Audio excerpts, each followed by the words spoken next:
Hello. Hi. Mm-hmm.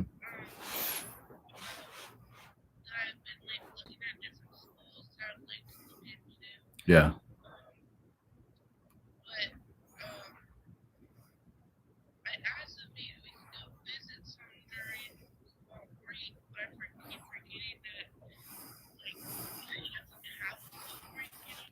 Right.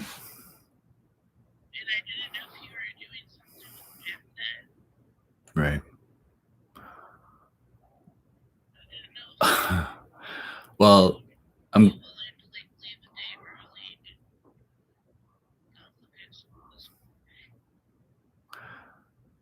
well, thank you for introducing the idea to me for the first time today. I will start to think about it now and look at like how that would impact me. I have not made plans for that weekend. One plan that I had was to possibly shoot a movie. And if I start that program, then that would be like the next day after that weekend. So those are some of the factors that matter to me. And in terms of like leaving early, I don't know what you mean exactly by that, but like I could not leave. I just couldn't leave in advance of my classes being over because that's my job. So anyway, I'm taking this call right now when I'm live on YouTube. So I don't want to talk too much about it right now, but I do want you to know that I'll think more about it. And you can send me more information about the specifics that you're thinking about in an email. Okay.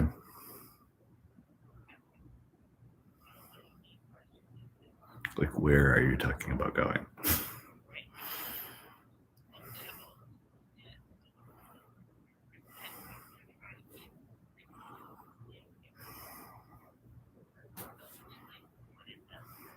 Mm-hmm.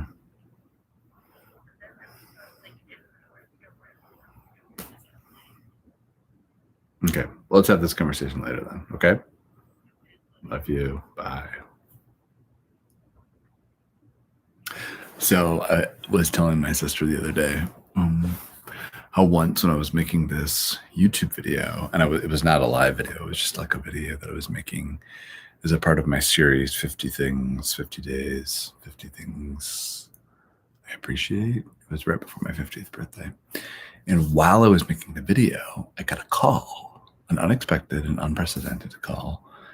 And I thought, oh, wouldn't it be great if like this happened more on YouTube videos because it's live and it's like really happening and it's like the world is happening.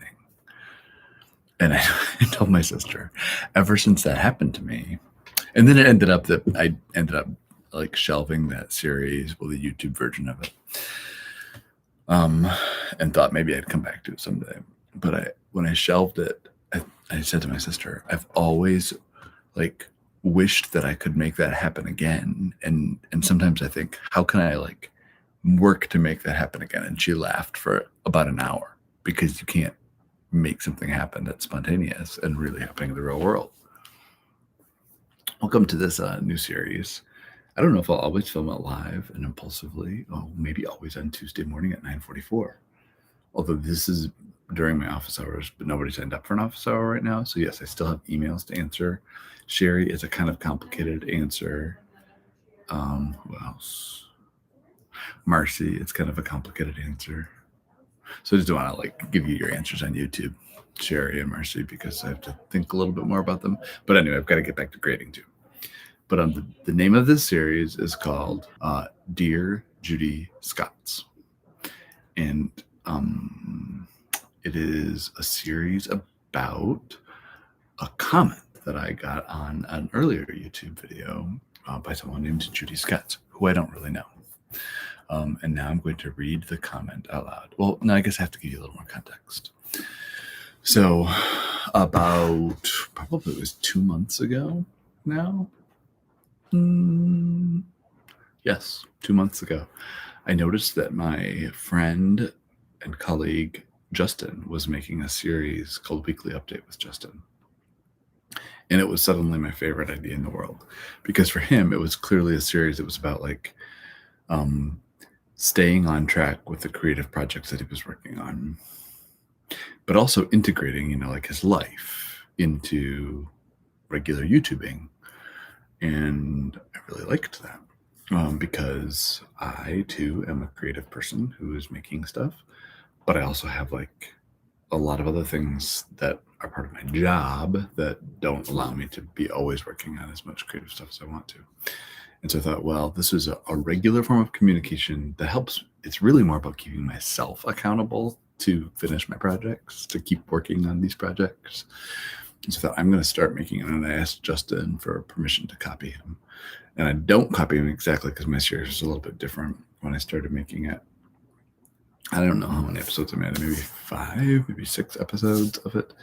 And like after I had made 5 episodes of it, I got a notification that I got a comment. Someone had commented on one of my series, and it was this person who I didn't know, whose name was Judy Scott. So, is it still working? It is. Okay. So now I'm going to read you the comment that she sent. And it's not a series that I had publicized at all. I wanted to sort of like figure out how to do it, figure out like what my focus was going to be, what my format was going to be, and all those things. And like each time that I made one, I sort of like journaled a little bit about it. So like I'm thinking about craft a little bit in that way. But this is what Judy Scott wrote down. And I was like racking my brain. Do I know someone named Judy Scott? I don't think I do. But here's what Judy wrote. Hi, Judy. By the way, I know that the name of this series is called Dear Judy Scott, but I'm talking to kind of everybody because I don't know if you're even real. So, Judy Scott, are you even real? Dear Judy Scott says 2 weeks ago, I'm watching and wondering why a man of his age would want to share with the whole world his personal business. Right off, I can think of 2 reasons. Clearly, he has a need to brag and talk about himself to make himself look and feel better. Clearly. This most likely stems either from his low self-esteem or his narcissism. Healthy, mature adults usually don't do that. Teenagers do, but they grow out of it. People who do that are probably stuck emotionally in their adolescence. So I probably don't need to like tell you that was a little bit of a disappointing comment. And that's an understatement. Look, I hadn't really had any comments yet in this series, and I didn't know Judy Scott's was. So Judy, I decided to make this series because I realized that what happened in this interchange between me and you is really a symptom of like what exists in our culture right now, where people speak publicly to an audience that they're not even sure exists. They have some idea of who the audience might be, but that sort of openness of audience makes it complicated for the speaker or the filmmaker in this case to address their audience very directly. And the comment section has a similar kind of relationship, right? And so, Judy, I went and looked at your profile and I wondered what kind of content you made on YouTube that was different than sharing your personal life with a lot of people who you didn't know. But you haven't made any content on your channel. So I went to find out a little bit about you, like what sort of disposition made you feel like your reading of me and my content was evidence of the claims that you make about my emotional maturity. And there's no information about you either. So then I realized that what could be happening here is that maybe I'm being trolled. There are a lot of options for me. I could block you, Judy. I don't, in general, block people, though. I could respond with some defense of my character. But I'm not super interested in that. Like I reflected very seriously about your analyses and tried to like think about how much truth was in them. Like the fact that like your words made me feel really sad made me think, well, why am I taking them so seriously? And, you know, I have a couple different theories, but I'm not going to talk about those because I don't want to put my personal business up on YouTube. Oh, that was a little sarcastic, wasn't it? I will have to be a little bit sarcastic with you, Judy, because I don't understand what's going on here. And that's the strange thing. So this is the first video in this series, but I'd like to sort of forego the series and instead invite you, Judy, to come here in my office, but here to the internet and have a conversation with me. And like, I'll kind of like find out a little bit more about you to understand why you said the things that you said and what motivated you to be commenting on my videos or watching my videos. And if you have more questions for me, then I'd be happy to answer them. But if you don't have questions, that's okay too. But like, so one question that I do have for you is, why did you come on to my video channel, to my video and my channel? I have no idea what landed you there. And in my comments to my video, which hadn't been watched by very many people, you didn't talk to me. You just talked about me to an audience of people who are interested in things that I post on YouTube. And you sort of laid out an argument as to why they shouldn't listen to me. And so I've just been thinking a lot about like what would motivate a person to do that. Maybe that's a genre of speech that's pretty common in YouTube, this idea of talking to the audience of the YouTube maker instead of to the YouTuber themselves. Like, it makes a lot of sense to me, like when a commenter says, hey, I loved this thing you said, or I really disagreed with this thing you said, and then other people sub-comment in response to those, then that's a conversation between the commenters about themselves and their reactions to what other commenters said. But I don't know that I've actually seen someone come and be in the comments.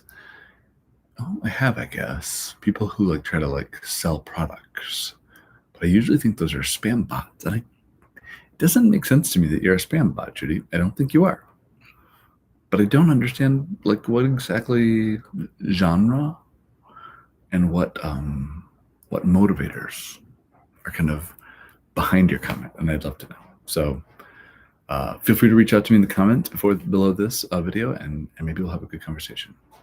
Oh, and by the way, I did feel so sad that I took down all my content from my channel, but I'm putting it all back up because I realized that that's one of the costs of being on YouTube, is that not everyone's going to like your content, and that's totally okay with me. I've had other instances of that before, and maybe sometime during our conversation, Judy, I'll tell you about those other situations and how those like landed differently for me, just a little bit differently, even though they were like more clearly trolly and more like clearly personally directed. Maybe. Anyway, I hope you're having a good day. I hope things are going well for you, and I hope that we get to have a conversation soon, live and in public. Wouldn't that be great?